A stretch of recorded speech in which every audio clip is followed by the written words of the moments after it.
अस्मद्गुरुसमारम्भां यतिशेखरमध्यमां लक्ष्मीवल्लभपर्यन्तां वन्दे गुरुपरम्पराम् ஆழ்வார்கள் வாழி அருளிச் செயல் வாழி தாழ்வாதுமில் குறவர்தாம் வாழி ஏழ்வாறுமைய அவர்களுரைத்தவைகள்தாம் வாழி செய்யமறை தன்னுடனே சேர்ந்து அகலகில்லே நிறையுமென் அலர்மேல் மங்கை உரைமார்பா நிகரில் புகழாய் உலகம் உன்னுடையாய் என்னையாழ்வானே நிகரிலமரர் முனிக்கணங்கள் விரும்பும் திருவேங்கடத்தானே புகழொன்னில்லாவடியேன் உன்னடிக்கீழமர்ந்து புகுந்தேனே அகில புவன ஜன்மஸ்தேம பங்காதிலீலே வினத விவித பூத உராத ரக்ஷைகதீக்ஷே ஸ்ருதிசரசி விதீப்தே பிரம்மணி ஸ்ரீனிவாசே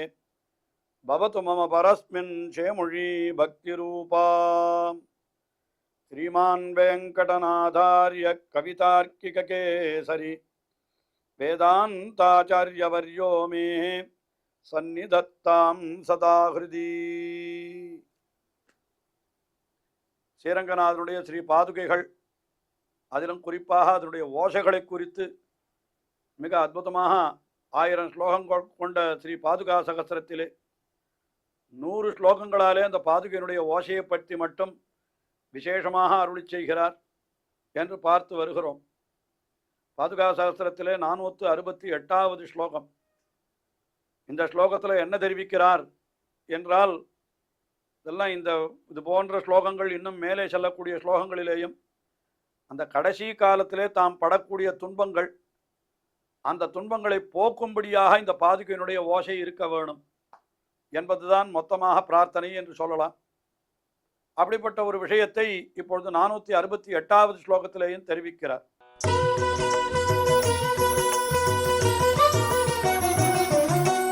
கமலவன சகீம் தாம் கௌமுதீம் உத்வஹந்தம் சபிதமுபனயந்தி தாதிருஷம் ரங்கச்சந்திரம் பிரளயதின சமுத்தான் பாதுகே மாமகீனான் பிரசமய பரிதாபான் சீதளை சிஞ்சிதை ஸ்வைஹி. அதாவது ஒருத்தன் மரணமடைகிற காலம் என்று வந்தால் அப்பொழுது வேதனைகள் பலவிதமாக உண்டாகும். அந்த பரிதாபான் என்கிறார். அந்த சமயத்தில் தாபங்கள், தாபம் என்னால் என்ன, உடம்பெல்லாம் எரியும். என்ன நடக்கிறதுன்றது யாருக்கு தெரியும்? அது அந்த வேதனையை அனுபவிக்கிறவனுக்குத்தானே தெரியும். ஆனால் அப்படிப்பட்ட அந்த பரிதாபான் அது எப்பொழுது? பிரளயதீன சமுத்தான். பிரளய தின சமுத்தான். பிரளய தினம் என்னால் என்ன? நம்முடைய கடைசி நாள் என்று அர்த்தம். பிரளய தினம் அதாவது லயம் என்கிற சொல்லுதான் அது மேலே பிரளயம் பிரா என்ற உபசர்க்கம் இருந்து ஏற்படுகிறது. நாம் எங்கிருந்து வருகிறோமோ அங்கேயே போய் சேர்கிறோம். அதற்குத்தான் லயம்னு பேர். இப்போ அதுதான் நம்முடைய மரணம்.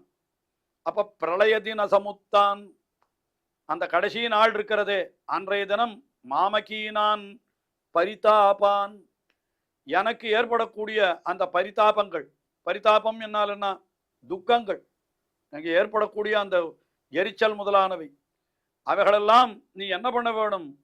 சீதளைஹி சிஞ்சிதைஹி ஸ்வைஹி பிரசமயா. என்ன சொல்லுகிறார்? உன்னுடைய சீதளைஹி சிஞ்சிதைஹி, மிகவும் குளிர்ச்சியான அந்த ஓசைகளாலே, ஸ்வைஹி சிஞ்சிதைஹி, அவற்றாலே என்னுடைய பரிதாபான் பிரசமய, என்னுடைய தாபங்களை எல்லாம் நீ அப்படியே போக்கிவிடு, அடக்கிவிடு என்கிறார். அப்பொழுது எப்படி போக்கணும்னா அது சொல்லுகிறார். பிராட்டியும் கூட எம்பெருமான் எம்பெருமானை அழுந்தொழ பண்ணி கொண்டு வர வேணும். எப்படிப்பட்ட எம்பெருமான்? பிராட்டியோடு கூடின எம்பெருமான். அதை சொல்றார். கமலவன சகீம் தாம். கமலவன சகி என்னால் அந்த தாமரை காட்டினுடைய தோழியாம். அந்த பிராட்டி எப்பொழுதும் தாமரை காட்டிலே தான் எழுந்தொழி இருப்பாள்னு வேதம் சொல்லுகிறது, உபனிஷத்துக்கள் சொல்லுகின்றன. அதாவது வேதத்திலே உபனிஷத்துக்களிலே தெரிவிக்கப்பட்டிருக்கிறது, புராணங்களிலேயும் தெரிவிக்கப்பட்டிருக்கிறது. அதாவது கமலவன சகீம் தாம், அந்த தாமரை காட்டிற்கு தோழியாயிருக்கக்கூடியான பிராட்டி அவள் என்ன பண்றாள்னா கௌமுதிக்கு அவளை சொல்றார் கௌமுதீம் உத்வஹந்தம். அதாவது கௌமுதீம்னா குமுதம் போன்றவள் என்று சொல்லலாம். அதுவும் அவளை போன்ற அதுவும் பிராட்டியை பற்றின வார்த்தை தான். அவளை உத்வகந்தம் என்னால் என்ன, அவளை அடைந்திருக்கிறான் எம்பெருமான். அதான் பிராட்டியோடு கூடின எம்பெருமான். அந்த எம்பெருமான் அவனுக்கு இவள் எப்படி இருக்கிறாள்னு கேட்டா, சவிதமுபநயந்தி தாதிருஷம் ரங்கச்சந்திரம்.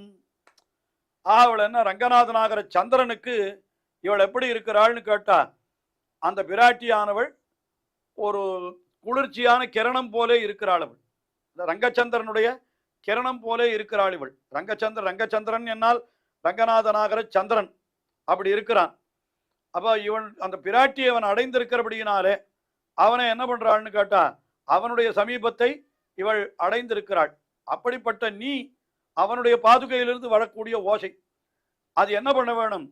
அதாவது மரண காலத்திலே பிரணய தின சமுத்தான் மாமக்கியின் பரிதாபான், உன்னுடைய சீதளைகி சிஞ்சித்த அந்த ரங்கநாதனுடைய அந்த பாதுகையிலிருந்து எழக்கூடிய ஓசையான நீ எனக்கு அந்த துக்கத்தை எல்லாம் போக்கி அருள வேணும் என்று இந்த ஸ்லோகத்திலே ஒரு விதமாக தெரிவிக்கிறார்.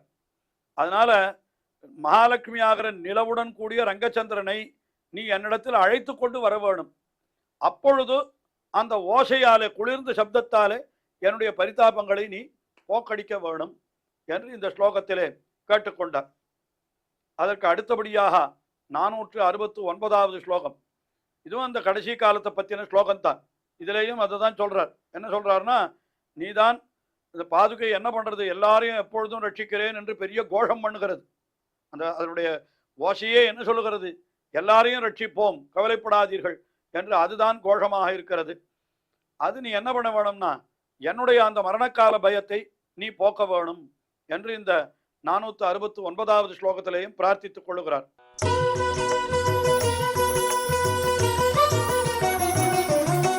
பிரசமயது பயம் நஹா பश्चिम श्वासकाले ரகசி விகரணம் தே ரங்கநாதேன சார்த்தம் நியதமனுவிதத்தே பாதுகே யன்னிநாதோ நிகில புவன ரக்ஷா கோஷணா கோஷலீலாம்.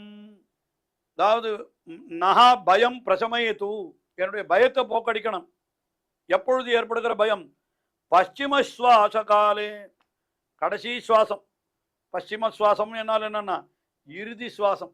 இதற்கப்புறம் மூச்சு எழாது, அதான் கடைசி காலம். அந்த பশ্চিಮ சுவாசகாலே நஹா பயம் பிரசமயது, என்னுடைய பயத்தை அது போக்கட்டும் என்று சொல்லுகிறார்.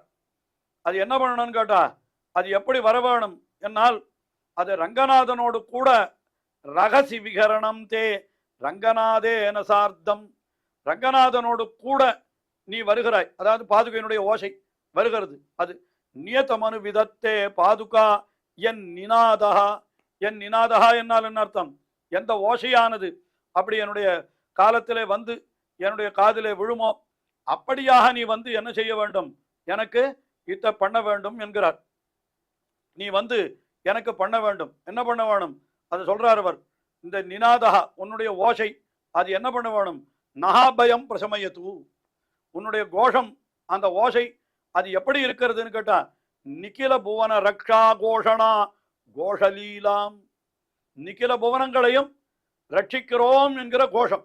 அந்த பாதுகையினுடைய ஓசையே எத்த சொல்லுகிறதுன்னா, எல்லா உலகங்களையும் நாம் காப்பாற்றுகிறோம், பயப்படாதீர்கள் என்று எல்லாருக்கும் தெரிவிக்கின்ற சப்தமாய் இருக்கிறது. அதனால்தான் நிகில புவன ரக்ஷணா கோஷம். அதான் அதை என்ன சொல்றார்? நிகில புவன ரக்ஷ கோஷணா கோஷம், உலகத்து அனைத்தையும் காப்பாற்றுகிறோம் என்று சொல்ல கொடுக்கிற அந்த கோஷம் இருக்கிறது. அந்த கோஷம் அது என்ன பண்ண வேணும்? கடைசி காலத்தில் என்னிடத்திலே வந்து என்ன பண்ண வேணும் என்னால், என்னுடைய பயம் பிரசமயத்து பশ্চিಮ சுவாச காலே, என்னுடைய கடைசி சுவாசத்தின் பொழுது அது என்னுடைய பயத்தை எல்லாம் போக்கடிக்க வேண்டும். அதாவது பாதுகையினுடைய அந்த ஓசை காதல விழுந்தாலே நமக்கு எல்லா பயமும் போய்விடும். எம்பெருமான் வந்துவிட்டான், நம்மை அங்கீகரிக்க போகிறான், அதனால இனிமேல் நமக்கு எந்தவித பயமும் இல்லை என்ற எண்ணம் ஏற்படும்.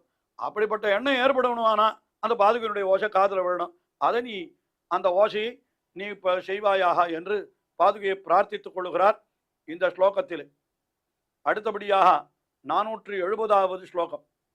இந்த ஸ்லோகத்தில் என்ன தெரிவிக்கிறார் என்று பார்ப்போம். என்ன தெரிவிக்கிறார் என்னால், இதே போலத்தான் கடைசி காலத்தில் யமன் வந்து கழுத்தை பிடிப்பானே என்ற பயம் ஏற்படுகிறது. அந்த சமயத்தில் எனக்கு நல்ல ஞானத்தை உண்டாக்கி நீ என்னை ரட்சிக்க வேணும் என்று அந்த பாதுகையினுடைய ஓசையை பிரார்த்திக்கிறார் இந்த ஸ்லோகத்தில்.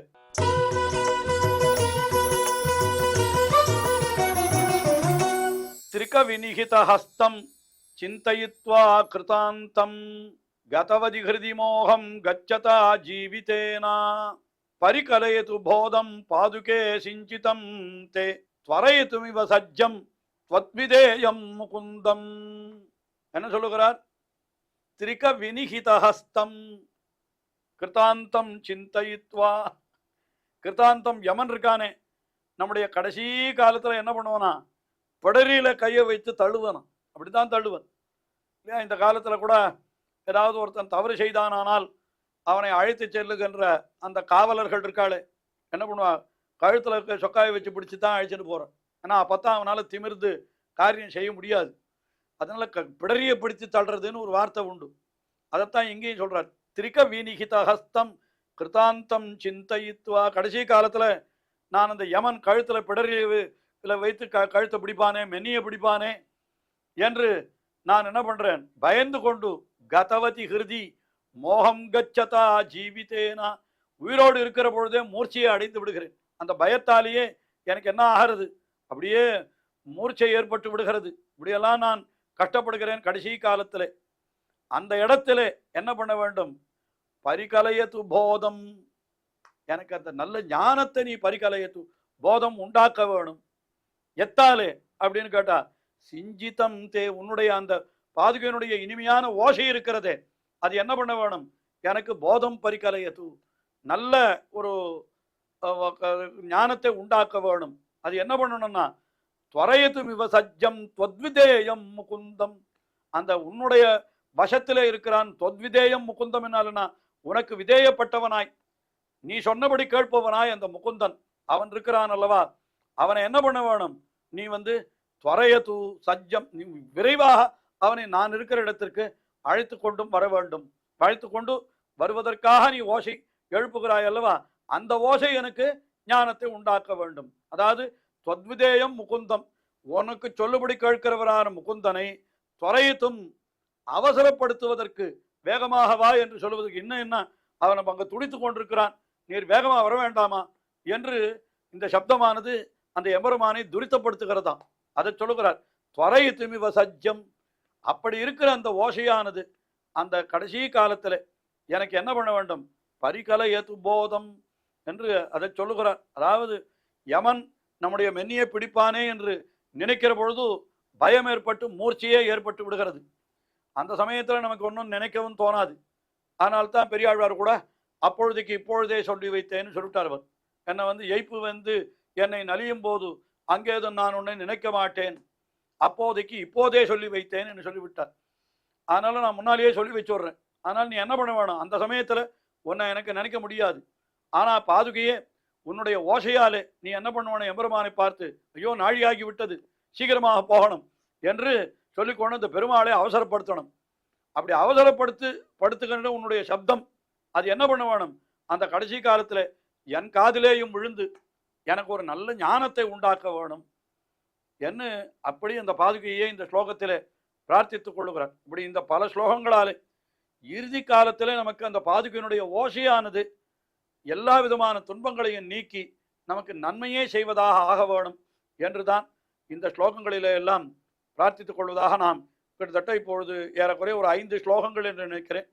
5 ஸ்லோகங்களிலேயும் இதைத்தான் பார்த்தோம். இன்னும் மேலே இருக்கிற ஸ்லோகங்களிலேயும் கூட நிறைய இதே போன்ற அர்த்தங்கள் நமக்கு கிடைக்கும். நாம் தொடர்ந்து அனுபவிப்போம்.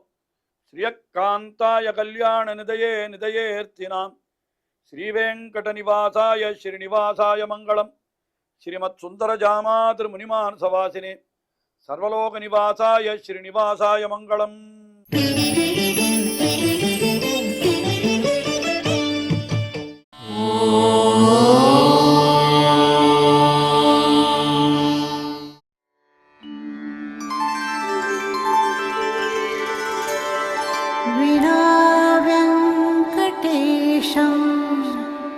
ननाथो ननाथः सदा वेङ्कटेशं स्मरामि स्मरामि हरे वेङ्कटेश प्रसीद प्रसीद